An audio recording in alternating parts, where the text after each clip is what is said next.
Assalamualaikum warahmatullahi wabarakatuh. Selamat datang kembali di channel Orphan Family bersama saya M. Sabandi. Kali ini kita akan membahas kenapa kredit yang diajukan ke pihak perbankan namun seringkali dilakukan penolakan oleh pihak perbankan. Ingin mengetahui apa saja penyebab dan syarat-syarat yang harus dipenuhi dalam mengajukan kredit di perbankan, kita bahas di sini.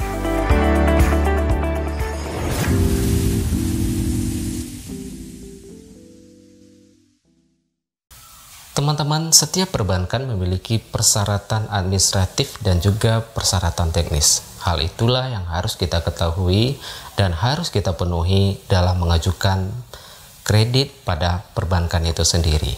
Yang pertama adalah administratif. Administratif, teman-teman, di dalam mengajukan pinjaman ke perbankan meliputi berbagai macam. Di antaranya adalah NIK. NIK sangat penting sekali.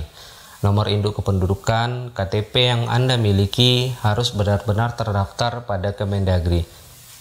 Jangan sampai NIK ataupun KTP yang Anda pegang saat ini belum terdaftar di Kemendagri.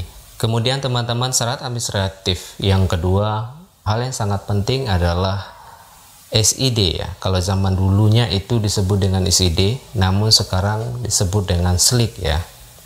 Kalau dahulunya SID itu dikelola oleh Bank Indonesia, namun sekarang sudah dikelola SLIK oleh OJK.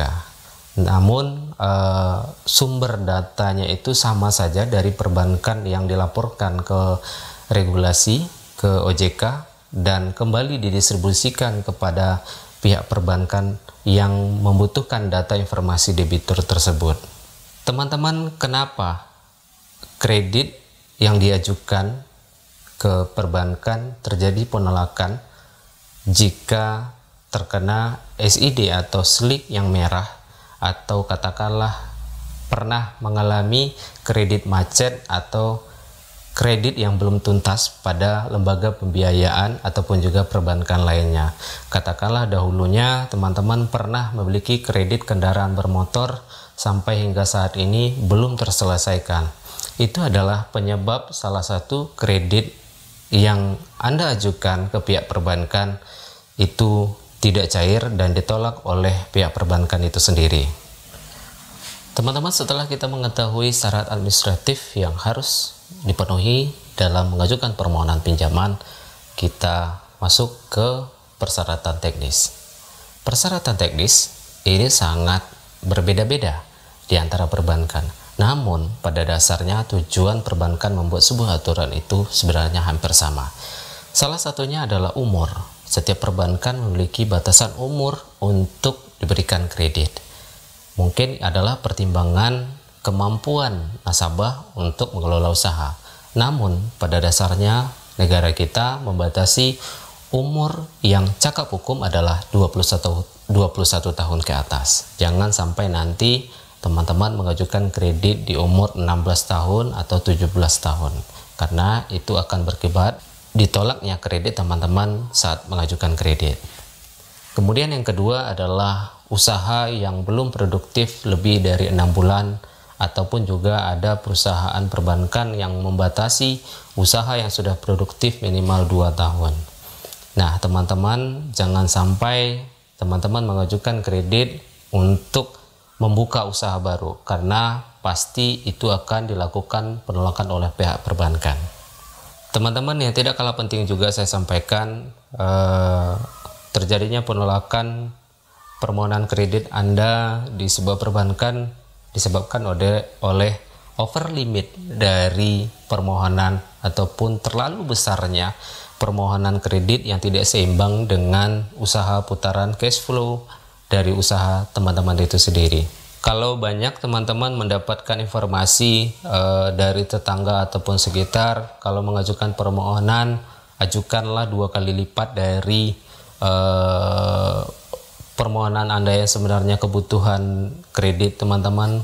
Padahal itu adalah salah dan fatal, sehingga ketika teman-teman mengajukan kredit itu akan berakibat fatal dan petugas akan menilainya tidak masuk akal jika diberikan kredit sebanyak permohonan teman-teman itu sendiri. Kemudian juga persyaratan teknis lainnya adalah kepemilikan usaha. Kepemilikan usaha yang dapat diberikan kredit adalah milik sendiri. Tidak kredit yang diberikan kepada teman-teman dipergunakan untuk memodali usaha orang tua ataupun memodali usaha orang lain, karena kepemilikan usaha ini sangat penting diketahui oleh pihak perbankan. Pada dasarnya tujuan pemberian kredit adalah membesarkan ataupun juga mengembangkan usaha nasabah. Namun jika teman-teman pengajuan memiliki usaha orang tua yang pada dasarnya tidak milik sendiri atau mungkin milik orang lain, itu pasti akan ditolak oleh petugas perbankan. Kemudian juga teman-teman, terjadinya penolakan kredit disebabkan oleh kondisi usaha yang tidak memungkinkan lagi pada suatu wilayah, karena kondisi dan daya saing teman-teman sangat buruk di suatu wilayah tersebut, sehingga tidak bisa dipaksakan karena besarnya persaingan di suatu wilayah itu sendiri. Namun teman-teman, hal tersebut tidak mengikat, ya. Artinya pihak perbankan tidak serta-merta melakukan penolakan terhadap usaha teman-teman yang mungkin di suatu wilayah tersebut banyak pesaing atau kompetitor dari usaha teman-teman. Misalnya saja saya sederhanakan, misalnya teman-teman pedagang bakso di sekitar suatu kampung tersebut, saingan dagang baksonya cukup banyak sekali, sehingga potensi untuk berkembangnya usaha tersebut sangat sulit. Namun hal tersebut tidak menutup kemungkinan bisa juga dicairkan, namun bisa saya sampaikan kepada teman-teman itu akan berakibat dilakukan penolakan terhadap pengajuan teman-teman itu sendiri. Baiklah teman-teman, itulah persyaratan administratif dan juga teknis yang sering sekali terjadi penolakan dari pihak perbankan terhadap kredit yang teman-teman ajukan pada pihak perbankan itu sendiri. Mungkin itu saja yang bisa saya sampaikan untuk sesi kali ini. Sebenarnya masih banyak lagi faktor dan penyebab lainnya yang mengakibatkan kredit itu ditolak, ya.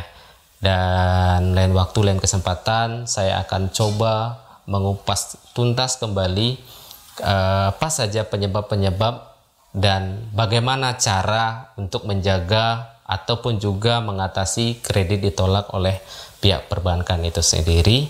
Dan jangan lupa subscribe channel ini, share kepada teman-teman jika bermanfaat, dan tetaplah berbagi dan menabung di BRI. Saya M. Sabandi pamit. Assalamualaikum warahmatullahi wabarakatuh.